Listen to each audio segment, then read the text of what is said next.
यजामहे सुगंधिं पुष्टिवर्धनम् उर्वारुकमिव बन्धनात् मृत्योर्मुक्षीयमामृता। 1 मार्च मंगलवार को फाल्गुन कृष्ण पक्ष महाशिवरात्रि का पर्व पूरे भारत में, पूरे विश्व में शिव भक्त बड़े हर्षोल्लास के साथ मनाते हैं। मैं सभी शिव भक्तों को इस महाशिवरात्रि की बधाई, शुभकामनाएं प्रदान करता हूं।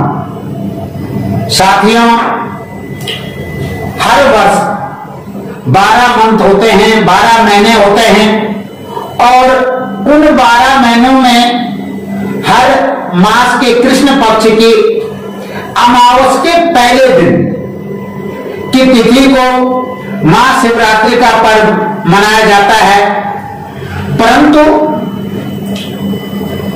फाल्गुन मास कृष्ण पक्ष की जो चतुर्दशी तिथि होती है, इस चतुर्दशी के दिवस पर जो मार्च महीने में लगभग आते हैं फाल्गुन मास, उस तिथि को महाशिवरात्रि का पर्व विशेष तौर पर शास्त्रों में, ग्रंथों में बड़ा महत्व है। आध्यात्मिक महत्व भी है और वैज्ञानिक महत्व भी है। आध्यात्मिक दृष्टि से इस दिन मां पार्वती और शिव का विवाह हुआ था तथा इस दिन शास्त्रों में किंवदंतियां हैं कि जब देवताओं और राक्षसों का युद्ध हुआ तो समुद्र मंथन हुआ। उस समुद्र मंथन में विष उत्पन्न हुआ। उस दिन, इसी दिन भगवान शंकर ने संसार के रक्षा हेतु, अपने भक्तों के रक्षा हेतु, विश्व के कल्याण हेतु विषपान ग्रहण किया। दूसरी किंवदंती है कि आज के दिन भगवान शंकर ने निराकार रूप में शिवलिंग के रूप में अवतार लिया। यम यम चिंतते कामम तम तम प्राप्यते निश्चितम। जिस कामना के लिए भगवान शंकर की आराधना करते हैं, जो निसंतान है वो संतानवान होते हैं, जो निर्धन है वो धनवान होते हैं, जो रोगी है वो आरोग्यवान होते हैं। विशेषतः भगवान शंकर इस की पूजा इस शिवरात्रि में 4 पहरों में की जाती है। धर्म, अर्थ, काम, मोक्ष। चारों पहरों में धर्म के लिए, अर्थ के लिए, काम के लिए और मोक्ष के लिए जो भक्तगण तन्मयता के साथ रात्रि में जागरण करते हैं, तो भगवान की अनुकंपा से, भगवान शंकर के अनुकंपा से, भगवान भोलेनाथ के अनुकंपा से भक्तों की मनोकामनाएं पूर्ण होती है। इस दिन भगवान शंकर का अभिषेक का विशेष महत्व है। जो व्यक्ति मंदिरों में जाते हैं, भगवान शंकर के शिवलिंग की पूजा, भगवान के मूर्ति की पूजा करते हैं। यदि वह मंदिर में न जा सके तो अपने निवास स्थान पर, अपने घर पर ही व्यक्ति पारद शिवलिंग की स्थापना करें, उसकी पूजा करें। बड़ा महत्व है पारद शिवलिंग का शास्त्रों में। यदि पारद शिवलिंग ना हो तो एक शास्त्रों में वर्णन है कि पार्थिव शिवलिंग को बना करके, शुद्ध मिट्टी को लेकर के उसका स्वरूप, शिवलिंग का स्वरूप बनाएं, उसकी पूजा करें। हो सके तो 12 ज्योतिर्लिंग, सौराष्ट्र सोमनाथन च शीर्षेण मल्लिकार्जुनम इत्यादि जो हमारे 12 ज्योतिर्लिंग हैं, उन 12 ज्योतिर्लिंगों का स्वरूप अपने निवास स्थान पर 12 मिट्टी के शिवलिंग बनाएं और उन शिवलिंगों का पूजन करें। पूजन दूध, दही, शहद, नींबू का रस, अलग अलग पदार्थों का अलग अलग महत्व है। जो व्यक्ति धन धान्य की वृद्धि चाहते हैं, शहद से उसका अभिषेक करें। जो रोगी हैं, आरोग्यता के लिए नींबू के रस से, तिल के तेल से भगवान शंकर का अभिषेक करें तो व्यक्ति की मनोकामना पूर्ण होती है। वैज्ञानिक दृष्टि से फाल्गुन मास कृष्ण पक्ष और चतुर्दशी तिथि, अमावस के एक दिन की पूर्व की जो तिथि होती है, इस तिथि को उत्तर में जो गोलार्ध है, उस दिन एक ऊर्जा का स्रोत होता है, ऐसा वैज्ञानिक कहते हैं।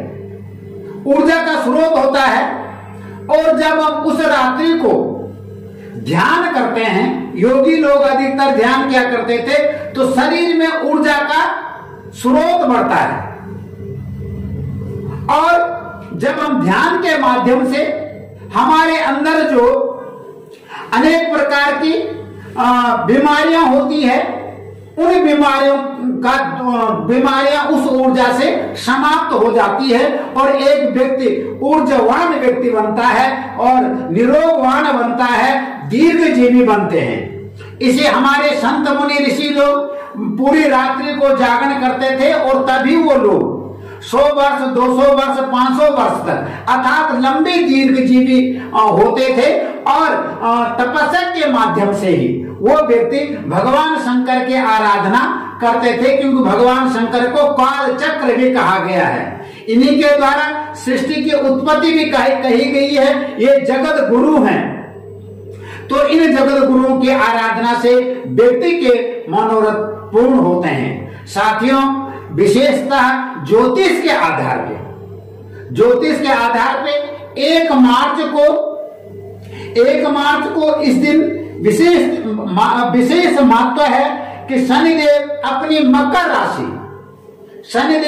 मकर राशि स्वगृही होकर के और मंगल उच्च होकर के अपने उच्च राशि में युक्त हैं, तथा इस दिन बृहस्पति और सूर्य भी एक साथ है, जिसे हम गुरु आदित्य योग भी कहते हैं।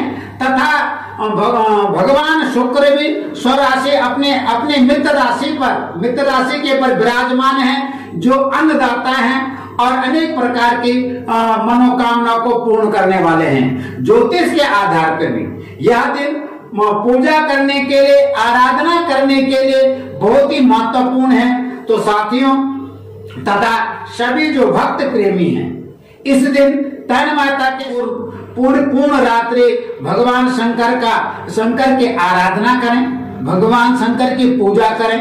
इस दिन आप व्रत भी रख सकते हैं, उपवास भी रख सकते हैं, तथा ओम नमः शिवाय का उच्चारण भी कर सकते हैं और रुद्राभिषेक हो सके नमः शिवाय से भगवान शंकर को गंगा जल एवं दूध, दही, शहद आदि से आप उनका अभिषेक करें तो व्यक्ति के संपूर्ण मनोरथ पूर्ण होते हैं। साथ ही शास्त्र कहते हैं कि भगवान शंकर की पूजा करने से दुस्वप्न, दुशकुन, दुर्गति, दुर्मनस्या, दुर्भिक्ष, दुर्व्यसन, दुस्साहस, उत्पात, समस्त जो कष्ट हैं, जो समस्याएं हैं, भगवान शंकर की आराधना से पूर्ण होते हैं, दीर्घजीवी, स्वस्थ जीवी बनते हैं।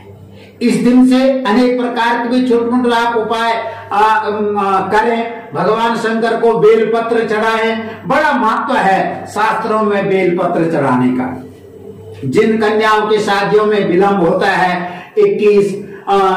11 पत्ते ओम नमः शिवाय जो 3 पत्ते होते हैं, उन 3 पत्तियों को चढ़ाएं। सौभाग्य से जिन व्यक्तियों को आज के दिन 4 पत्ती वाले बेलपत्र, 5 पत्ते वाले बेलपत्र, 6 पत्ते वाले बेलपत्र मिल जाए तो कहते हैं सोने में सुहाग होता है। उन व्यक्तियों पर भगवान शंकर की विशेष कृपा होती है जिनको 4 पत्तियां, 5 पत्तियां, 6 पत्तियों वाले बेलपत्र मिलते हैं। यदि वह सौभाग्य से मिल जाए तो व्यक्ति के मनोरथ